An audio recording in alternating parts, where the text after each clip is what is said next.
Bem-vindos a mais uma meditação diária, bem-vindos ao nosso canal da Igreja Digital da Graça. Você é o nosso bem-aventurado de estar juntamente conosco para mais uma meditação.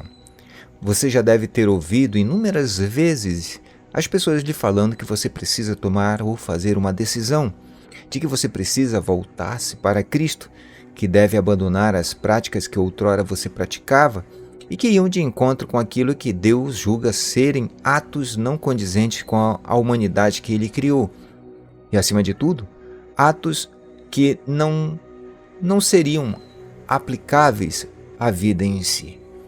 Você já deve ter sido convidado para chegar até ao altar de alguma igreja, de alguma denominação, e ser orientado a dobrar seus joelhos e fazer uma decisão. E neste momento, de alguma forma, você se sentiu, de certa forma, incomodado ou até mesmo constrangido por não entender o porquê da insistência daquele pastor ou daquele dirigente ou quem quer que seja que naquele momento te lance o convite ou que lançou o convite, para esta tomada de decisão. A escolha que fazemos não deve ter como base a necessidade de ser ou de participar de qualquer ambiente ou instituição.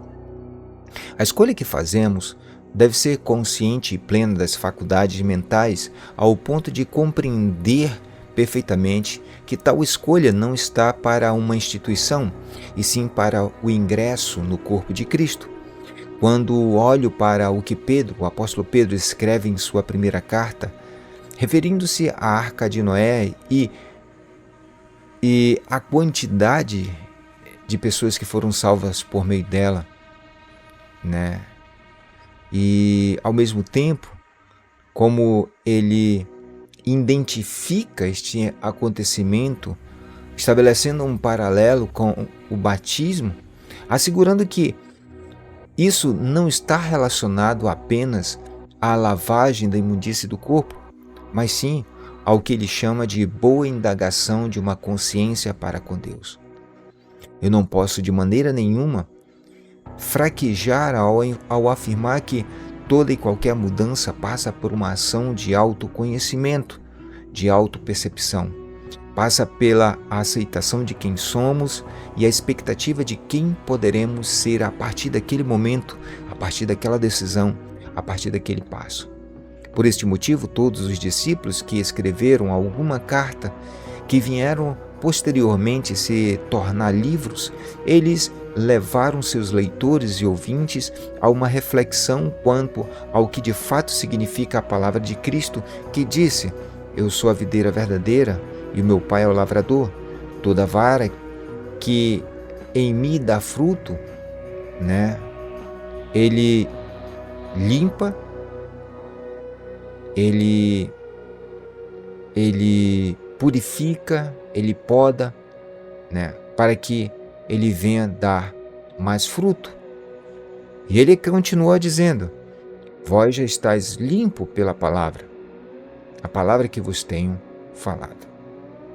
As ações que realizamos, assim como as decisões que tomamos, devem seguir o mesmo princípio purificador, ou seja, nada que estiver à nossa mão, ao nosso alcance, deve ficar fora do processo de purificação.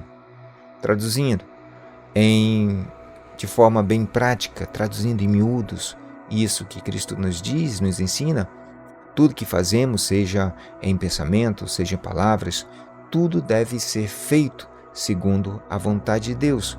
Por isso, quando somos convidados ou temos diante de nós um convite a uma tomada de decisões, uma tomada de decisão importante para as nossas vidas, nós devemos sempre nos colocar diante do Todo-Poderoso e reconhecê-lo, como a nossa fonte segura. Nós devemos recorrer a Ele como nosso guia e nosso mestre, que nos dá a sábia direção. Por fim, uma coisa precisamos ter sempre em mente: todo aquele que o Pai envia a Cristo, este vai até Ele, e Cristo de maneira nenhuma o lança fora. A minha oração é que saibamos identificar, mediante o Espírito de Deus, o nosso chamado. Ter em mente que fomos chamados não para sermos uma instituição, mas para sermos, de fato, a Igreja de Cristo. Que Deus abençoe a todos, fique com Deus e até a nossa próxima meditação diária, se Deus assim nos permitir. Até a próxima.